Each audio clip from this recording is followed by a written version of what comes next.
Iselda Putri, salah satu mahasiswi Ilmu Komunikasi Universitas Andalas semester 3 dengan nomor BP 2010861001. Teman-teman tahu nggak sih, di zaman sekarang ini, selain kesehatan fisik yang sangat penting, kesehatan mental kita juga sangat penting loh.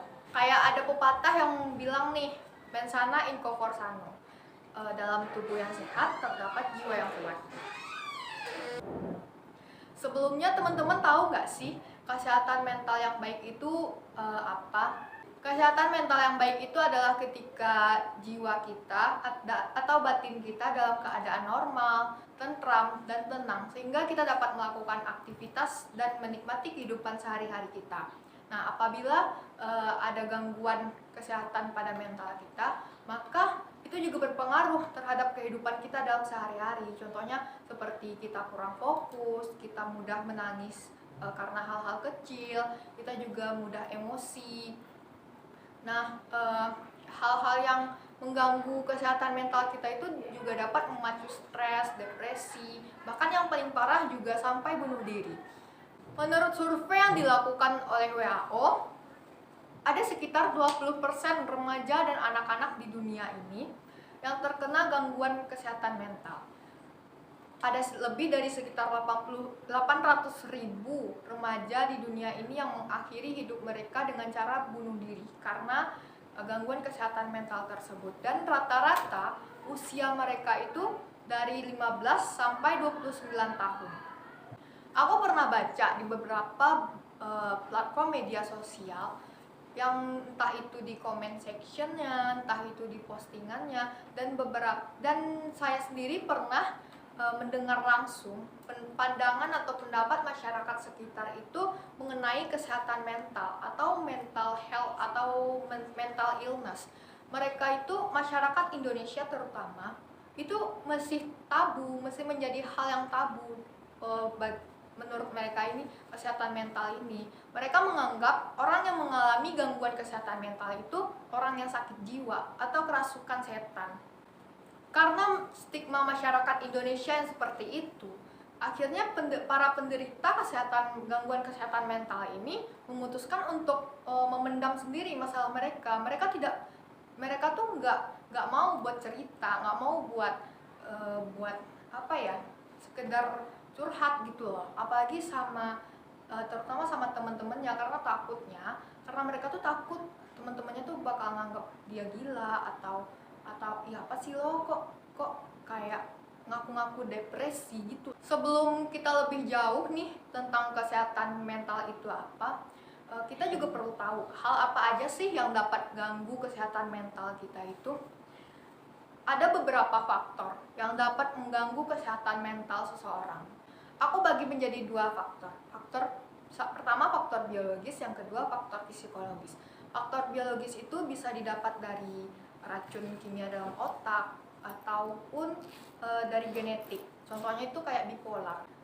Aku pernah melihat salah satu postingan dari selebgram yang dia tuh penderita bipolar sejak kecil karena keturunan dari orang tuanya. Dari kecil, mungkin dari SMP sampai awal-awal kuliah, dia udah pernah ngelakuin hampir 4 kali percobaan bunuh diri. Dan itu tuh emang karena bipolar dari keturunan dari keluarganya. Nah, faktor yang kedua itu faktor psikologis. Faktor psikologis ini seperti trauma yang mendalam, seperti contohnya itu kayak pelecehan, pembulian yang membekas di benak dia, dan itu tuh kejadiannya itu nggak cuma sekali tapi berulang-ulang. Yang kedua itu ada masalah dalam keluarga. Yang aku tahu, sebagian besar dari remaja itu mempunyai gangguan kesehatan mental. Itu faktor paling utama itu dalam keluarga. Banyak anak-anak yang keluarganya berasal dari keluarga broken home, ataupun keluarga yang kelihatan utuh, harmonis, yang di depan semua orang tuh kayak nggak terjadi apa-apa, tapi di dalamnya hancur. Di dalamnya tuh ya sering ribut, sering bahkan yang lebih ekstrim itu ada kekerasan, KDRT, banting-banting barang. Itu yang paling sering jadi bikin remaja itu mengalami gangguan kesehatan mental. Terus ada lagi pertanyaan kayak gini, kenapa sih kita tuh harus self awareness terhadap kesehatan mental kita itu? Kenapa harus? Karena itu salah satu cara buat kita peduli sama diri kita sendiri. Kalau kita udah tahu nih, kita mentalnya gimana, kita kondisi kesehatan mental kita tuh baik atau enggak, kita itu bisa paham gimana sih cara ngatasin ini. Misalkan kamu mengalami stres atau depresi di sekitar orang-orang yang menurut kamu toksik. Kayak misalkan dalam keluarga kamu itu isinya cuma ribut atau apapun itu, dan kamu tuh menjauhi itu dengan cara misalkan hidup mandiri sendiri gitu. Dengan kondisi kesehatan mental kamu yang baik, maka kehidupan sehari-hari kamu itu juga dapat berjalan dengan baik. Kamu bisa mencari tahu kemampuan kamu di mana, terus kamu juga bisa ngatasin tekanan hidup kamu sendiri dengan baik. Kamu juga bisa menjadi seorang pribadi produktif yang baik. Nah, ngomongin tentang mental health, pasti ada dampak positif dan dampak negatifnya. Kita bahas satu-satu dulu, mulai dari dampak negatif yang akan terjadi kalau kita mengalami gangguan kesehatan mental. 1. Stres berlebih. 2. Depresi. Yang ketiga, dapat memicu kita atau hasrat buat melukai diri sendiri atau self harm. Nah, ngomongin self harm, aku itu punya temen dari beberapa tahun yang lalu. Dia itu sekarang masih SMA tahun akhir, dan sekitar 3 atau 4 tahun yang lalu dia ngelakuin self harm ke diri dia.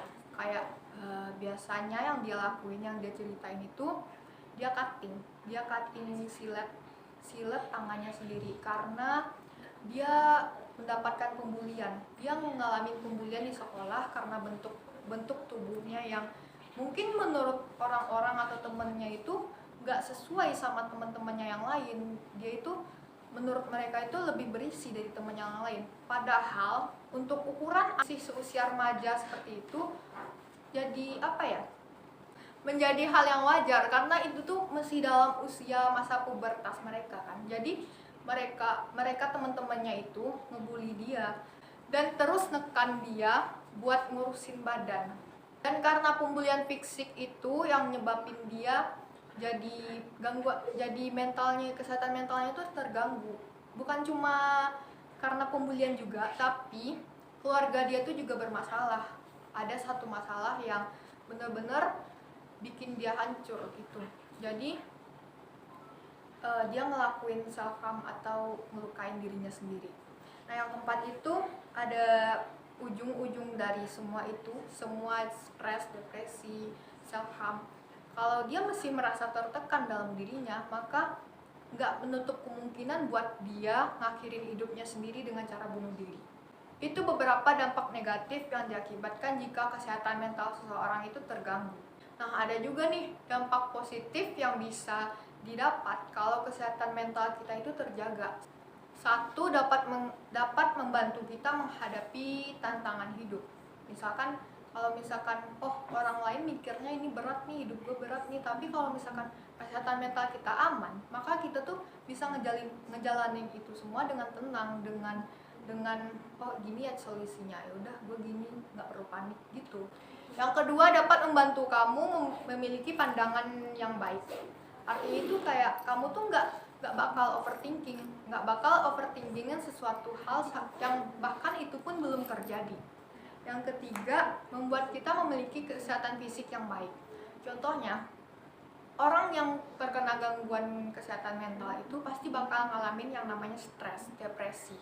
Nah, bagi orang-orang yang memiliki kesehatan fisik, yang memiliki penyakit seperti MAH, asam lambung, itu pasti bakal nyebabin kalau mereka stres, asam lambungnya bakal naik. Jadi kalau orang yang kesehatan mentalnya aman, maka mereka tuh nggak bakal dapat penyakit seperti itu. Yang keempat, dapat membantu meningkatkan konsentrasi dan fokus pada satu hal. Jadi kesimpulannya nih, menjaga kesehatan mental itu penting, sangat penting malah. Jadi dari kita bisa paham gimana kesehatan mental kita dan mental orang lain. Jadi kita bisa terima apapun itu masalah yang ada dalam dirinya. Kita nggak bakal menjudge itu, kita nggak bakal ngejauhin itu, kita nggak bakal istilahnya tuh kayak mengkotak-kotakan, oh ini dia kayaknya nggak sehat deh, ini dia kayaknya ini deh banyak masalah banget. Kita nggak bakal gitu.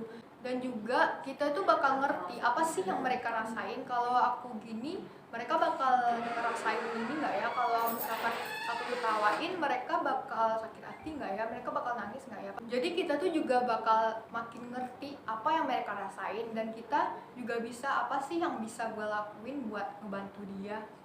Pasti kita bakal ada rasa empati kan buat ikut sedikitnya itu menjaga kesehatan mental orang itu. Karena masih banyak banget orang di luar sana yang menganggap remeh kesehatan mental seseorang. Mereka tuh bakal mikir orang yang terkena gangguan kesehatan mental ini sebagai orang yang lemah iman. Padahal iman itu nggak bisa dijadiin tolak ukur dalam menilai kondisi kesehatan mental seseorang. Karena mereka itu mengalami gangguan mental karena tekanan yang ada dalam dirinya itu yang terjadi secara terus-menerus dan dalam waktu yang lama. Sedangkan mereka nggak bisa menghindarin itu, dan itu tuh dalam jangka waktu yang sangat panjang. Dan mereka juga nggak punya dukungan sosial buat mereka nopang diri mereka sendiri dalam menghadapi masalah itu. Mungkin sekian yang dapat saya sampaikan pada kesempatan kali ini. Terima kasih kepada teman-teman semua yang sudah mau menjadi audiens saya hari ini. Jika saya ada salah kata ataupun kata-kata yang belibet, saya mohon maaf. Assalamualaikum warahmatullahi wabarakatuh.